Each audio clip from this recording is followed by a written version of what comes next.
Assalamualaikum warahmatullahi taala wabarakatuh. Nama saya Muhafizah bin Mohtar, matris nombor 258369. Ahli kumpulan saya Amirul Imran bin Amran 257282.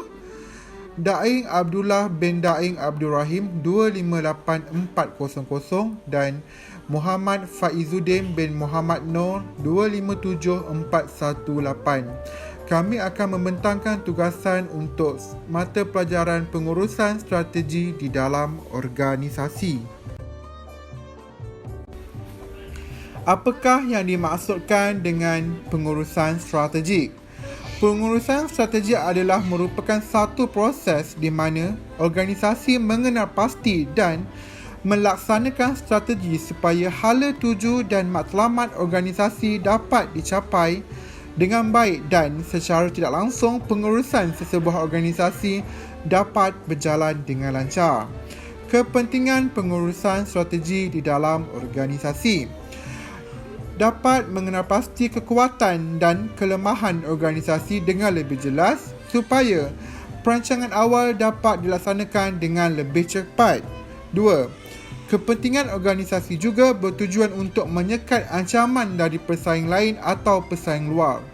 Dan yang ketiga, setiap organisasi juga perlu memastikan organisasi agar sentiasa mengambil pendekatan proaktif walaupun terdapat perubahan persekitaran. Ini adalah bertujuan untuk mengenal pasti pesaing yang berada di kawasan persekitaran.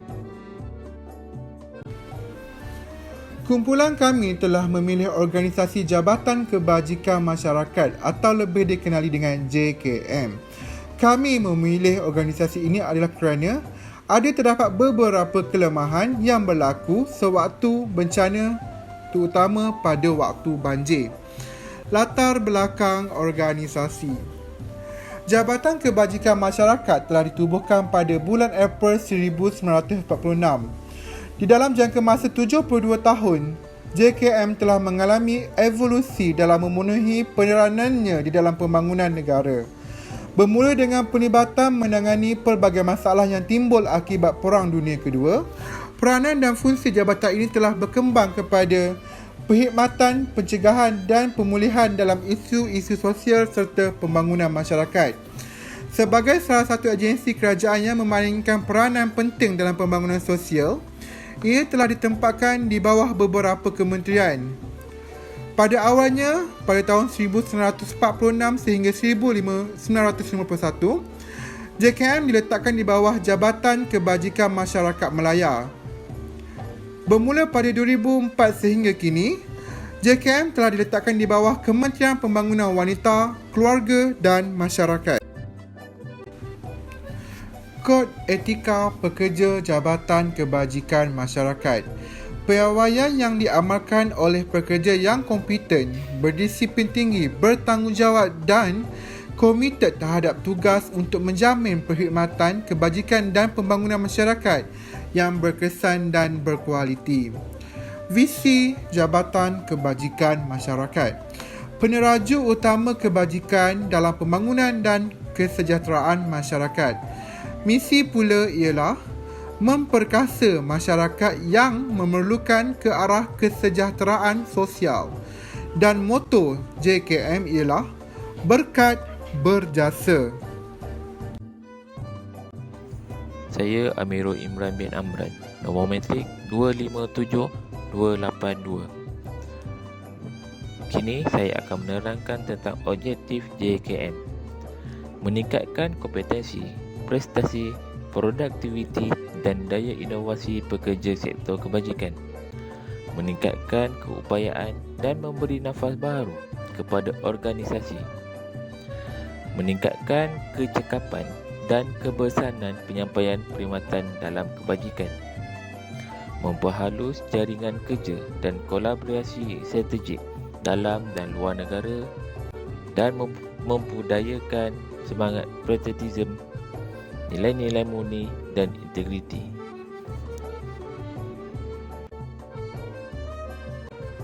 Seterusnya adalah strategi JKM. Mengoptimumkan keupayaan dan potensi diri serta kesejahteraan kumpulan sasar jabatan. Memastikan aspek kebajikan diintegrasikan dalam perancangan ke arah mencapai pembangunan sosio-ekonomi yang menyeluruh. Mempertingkatkan peranan dan keupayaan jabatan serta paksi utama dalam perancangan dan nilai program-program pembangunan jabatan kebajikan di peringkat kebangsaan dan antarabangsa. Mempertingkatkan perkongsian bijak dan strategik melalui kerjasama dengan semua kumpulan masyarakat, badan-badan bukan kerajaan dan agensi-agensi antarabangsa. Seterusnya, memantapkan dan mempertingkatkan penyampaian dalam perkhidmatan kebajikan di seluruh peringkat. Mempertingkatkan pengurusan dan penggunaan sumber manusia secara optimum. Dan terakhir adalah mempertingkatkan kualiti perancangan dan pengurusan kewangan serta teknologi maklumat dan komunikasi secara profesional.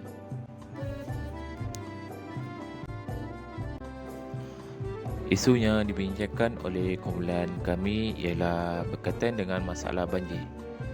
Masalah banjir ini sering saja berlaku dan ada antara kita yang pernah mengalaminya.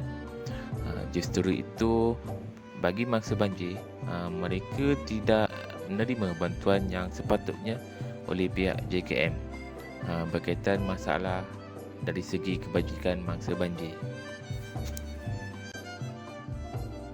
Nama saya Daing Abdullah bin Daing Abdul Rahim, nombor metrik 258400. Cabaran pengurusan mangsa banjir JKM. Walaupun pelbagai langkah telah diambil oleh pihak JKM sewaktu berlakunya bencana banjir, namun tetap berlakunya masalah sewaktu bencana tersebut melanda.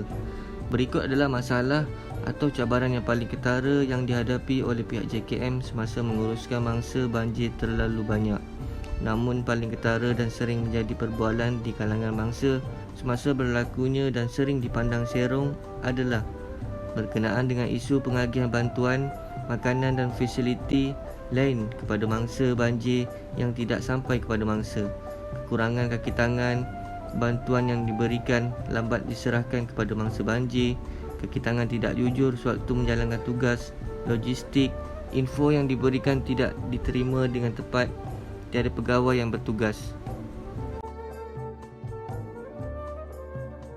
Strategi JKM ketika bencana banjir. Bencana yang paling kerap berlaku kepada negara bagi mereka yang menduduki kawasan rendah iaitu banjir. Berbagai langkah perlu diambil oleh pihak JKM apabila berlakunya bencana banjir ini sebenarnya.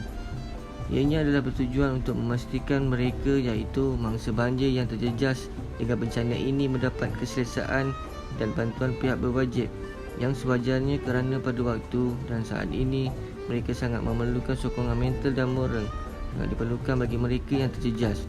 Sehubungan dengan itu, beberapa langkah dan strategi telah diambil oleh pihak Jabatan Kebajikan Masyarakat sewaktu berlakunya bencana banjir ini. Antara langkah atau strategi itu ialah pelantikan pengurus dan jawatan kuasa pusat pemindahan PKMD JB melalui JPBBD hendaklah melantik ahli jawatan kuasa yang mengetuai 7 jawatan kuasa pusat pemindahan seperti berikut: jawatan kuasa pendaftaran mangsa, jawatan kuasa bekalan keperluan, jawatan kuasa makanan, jawatan kuasa kesihatan kebersihan, jawatan kuasa keselamatan, jawatan kuasa aktiviti, jawatan kuasa sukarelawan. Memastikan semua anggota jawatan kuasa berkenaan diberi penerangan berkaitan tugas dan tanggungjawab lebih awal atau sebelum tiba musim bencana seperti banjir. Memastikan jadual bertugas disediakan oleh pengurus pusat pemindahan mengikut kesesuaian serta keperluan bagi memastikan operasi pengendalian pusat pemindahan berjalan lancar dan sistematik. Keperluan logistik dan fasiliti penyimpanan bantuan bencana. PKMD JB hendaklah menyedia dan sentiasa memaskini maklumat fasiliti penyimpanan bantuan bencana dalam sistem info bencana JKM seperti berikut: Depot Simpanan Keperluan Bencana DSKB, stor negeri atau daerah mini depot atau kontena pengkalan hadapan. PKMN hendaklah memastikan sekurang-kurangnya satu mini depot diwujudkan di negeri dan daerah atau jajahan atau bahagian. PKMD JB melalui JPBD hendaklah menyenaraikan dan menentukan keperluan logistik untuk penghantaran bekalan keperluan asas dan makanan ke pusat pemindahan bagi tujuan mendapat kerjasama daripada jabatan atau agensi yang berkaitan. Nama saya Muhammad Faizuddin bin Muhammad Noor. Nombor matrik 257418. Saya akan menerangkan cadangan penambahbaikan strategi. Pihak JKM perlu membuat kajian analisis mangsa setiap tahun berkenaan dengan tahap kualiti bantuan yang diberikan dapat digunakan pada masa hadapan. Kajian juga perlu merangkumi semua aspek termasuk kualiti servis yang diberikan. Ketua jabatan juga perlu turun padang untuk membuat lawatan secara mengejut sewaktu berlakunya bencana banjir. Mesyuarat perlu diadakan 3 bulan sebelum berlakunya musim tengkujuh agar persediaan awal dapat dilaksanakan, dan bagi kawasan yang sering mengalami banjir secara mengejut, plan bantuan harus dilaksanakan secara terperinci terlebih dahulu. Pihak JKM haruslah melantik pegawai yang berpengalaman di dalam menguruskan mangsa banjir, dan yang paling penting, pegawai tersebut bukan dari mangsa banjir. Ini berikutan, terdapat juga pegawai yang kediamannya mengalami bencana banjir. Pegawai JKM perlu memastikan jadual bertugas disediakan oleh pengurus pusat pemindahan mengikut kesesuaian serta keperluan bagi memastikan operasi pengendalian pusat pemindahan berjalan lancar dan sistematik. Sebagai contoh, 2 jadual bertugas yang efektif digunakan pakai adalah seperti berikut. Jadual bertugas 1, 2 shift, 7 pagi hingga 7 malam dan 7 malam hingga 7 pagi. Jadual bertugas 2, 3 shift, 7 pagi hingga 3 petang, 3 petang hingga 11 malam dan 11 malam hingga 7 pagi. Memantau dan melaporkan kepada Bilik Gerakan Bencana Negeri ataupun agensi yang memerlukan maklumat mengenai status terkini keadaan di pusat pemindahan yang diselenggara. Secara kesimpulannya, pihak JKM perlu menjalankan tugas dengan cukup berhati-hati sewaktu berlaku bencana ini adalah kerana sewaktu ditimpa musibah, emosi mangsa banjir mudah terganggu dan tekanan perasaan mereka sukar untuk dikawal. Pegawai yang terlibat juga perlu menjalankan dengan secara telus dan jujur. Jika ada bantuan yang disalur atau diberi kepada mangsa, serahkan kepada mangsa kerana peruntukan tersebut adalah untuk mereka. Sekian, terima kasih. Sekian sahaja perbentangan daripada kumpulan kami. Terima kasih dan Assalamualaikum.